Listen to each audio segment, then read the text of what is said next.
Good afternoon and welcome to our final field talk, Unpacking Trauma, How to Apply the Measurement of Hope and Create a Culture of Home within SRAE programs.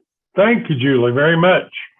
Well, I don't know about you all, but I've really enjoyed the two sessions today and really excited to get back into our field talk again. As Julie mentioned, you know how this works by now. We're going to break out into rooms with other folks and have some discussions. Please do, if at all possible, turn on your cameras because that really does enhance the conversations and we can improve the connectiveness between our conversations if you're participating in that way. So we really want to encourage that. This is an abbreviated session, so if you're one of those that tend to wait to the last minute to comment, I encourage you to jump in because we're going to moving through this. And without further ado, I want to give us as much time as possible. I think we're ready to go, please.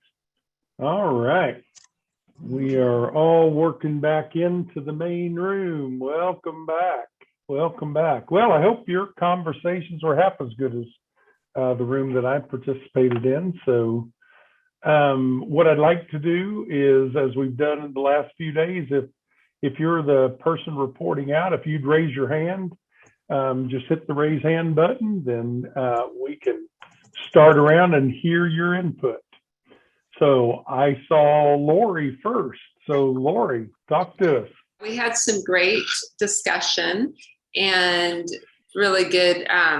So I'll just read. We came up with a list of 8, and maybe you guys got some of the other ones, but to do the red, yellow, green mood, or a mood check-in, and to also do this with staff as well as students. And so the other suggestion was to treat your staff as you treat your students. And so, be doing the same work among staff as you do with your students. So that keeps us authentic. And it also helps us build relationship both with the students and with our staff. And then to ask the question, where have you seen hope this week? And to ask our students with that question, as well as your staff. Sorry, I think I'm just supposed to be answering the first one first, or maybe not. Anyway, and then follow up, like with the students, like how was that football game that you said that you had, ask them and follow up. And I think follow up also means, like, follow up to me, it means follow up with past students. And so to keep that connection going, and also to engage and embrace everyone, every ethnicity, every personality type, those things.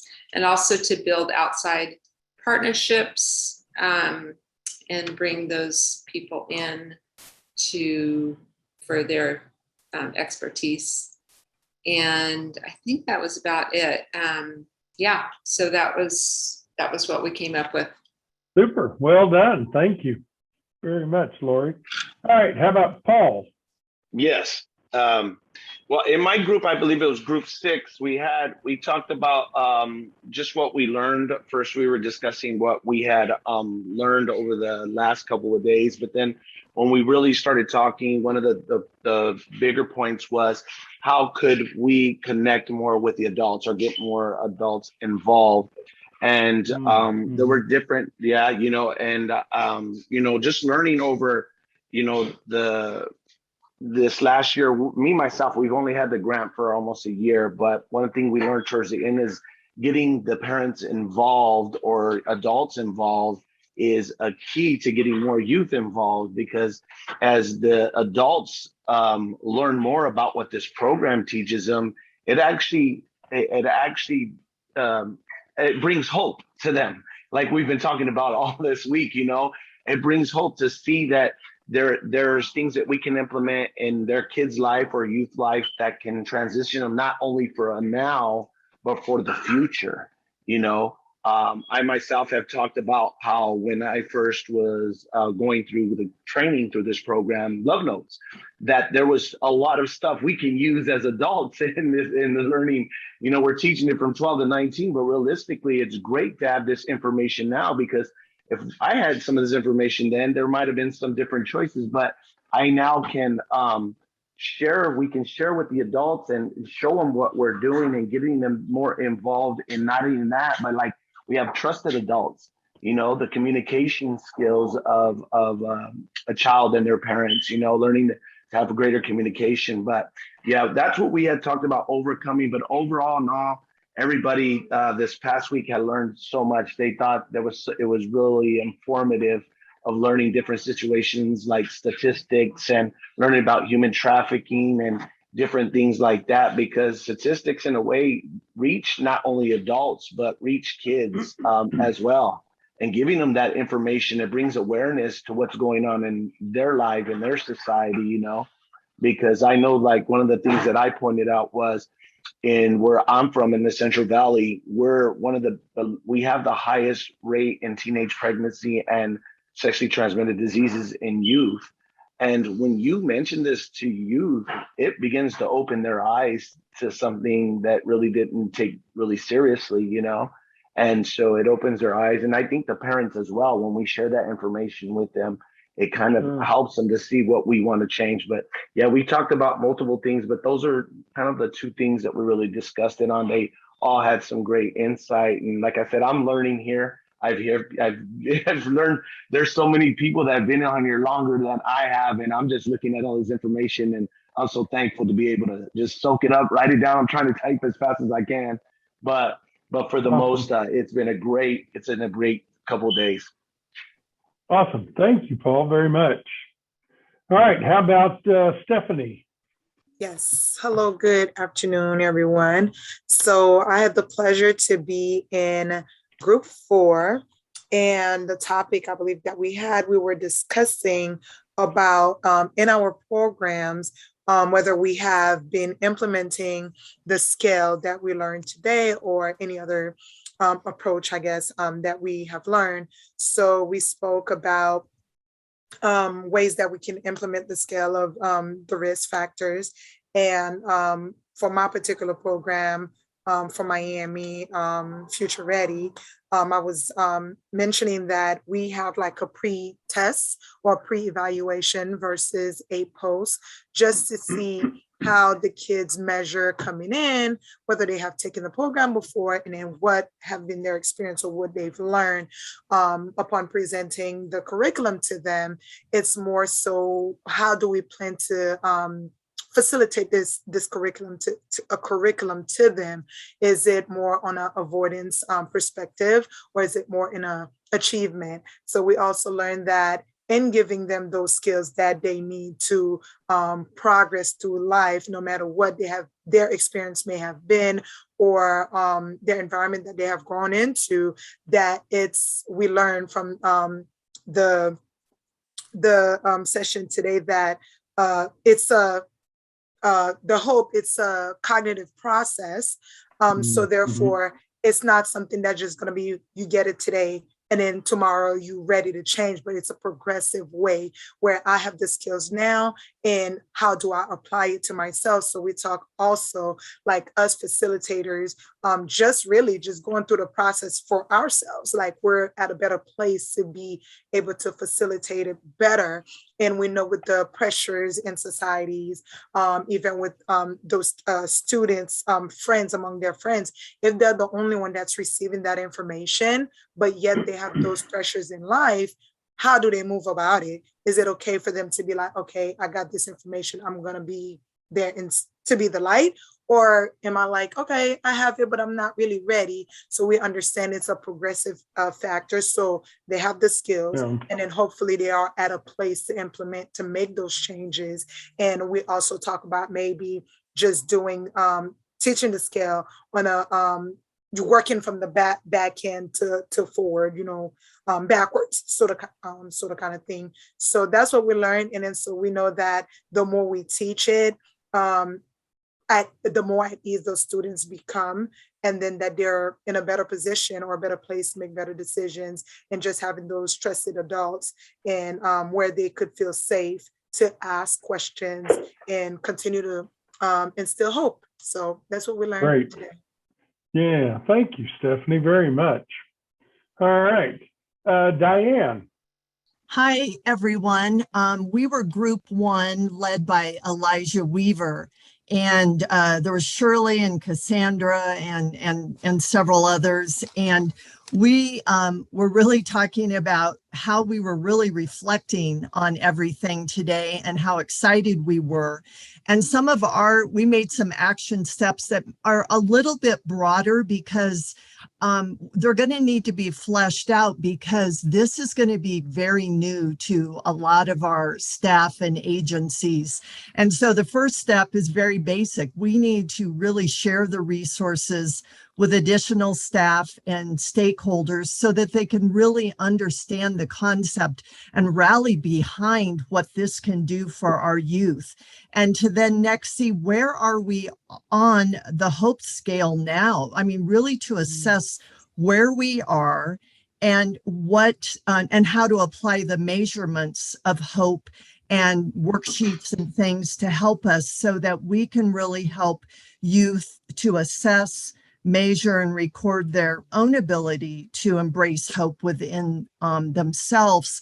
And then finally, really to implement hope in the workplace, and with our goal of achieving a hope-centered program all the way down, so it trickles down from our top staff to our youth. And so these are things that we're going to be fleshing out, and it's going to be a really exciting process, because we know this is going to make a positive difference and impact on our youth.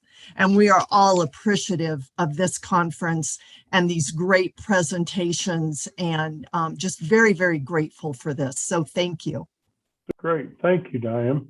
Let's see here. How about Tiffany?